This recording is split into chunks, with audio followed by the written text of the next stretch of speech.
Abu Sahiy bozoridan 5 kilometr o'tganligida chap tomondagi mahalla Erkin mahallasida 5 sotuvli 3 xona 2 qavatga mo'ljallangan tayyor korobkalari bilan sizlarga 75 mingga egalari srochniy sotib o'tgan ekanlar. Hovlisi juda ham katta ekan. Kiruvchi shunaqa darvozaxona qilingan, plitalar tashlangan, bemalol ikkinchi qavatda ham quruvchi bo'ladi. O'zi proyektda shunaqa. Zangiota tumani Erkin mahallasi Tasanno ko'chasida joylashgan. Mana o'ng tomoniga asosiy binosi qurilgan, terassali variant ekan. Mana shu hovlining burchagida hojatxona qilingan, mana shu ko'rayotgan beton fundamentdan zabor qilinadi o'rtoqlar.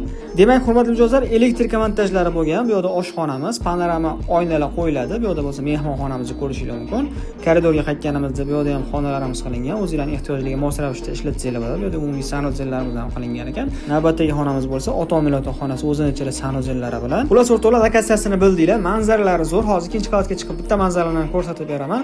Shunaqana yo'lni boshidan, ko'chaning yuzidan Abu Sahiy bozorgacha 5 kilometr chiqyapti. Shunda bu yerdan chiqqanimizda manzarani qaranglar, toza havo. Okalar, bilasizlar, sizlarning fikringlar biz uchun juda ham muhim. Mana shu 5 sotuvli joyimiz, 2 qavatli uyning 1 qavati bitkazilgan, elektrikalari bo'lgan, Qorasuvoqdan chiqarilgan uyimiz 75 mingga arziydimi yo'qmi? Kommentariyada fikrlarni albatta qoldiringlar.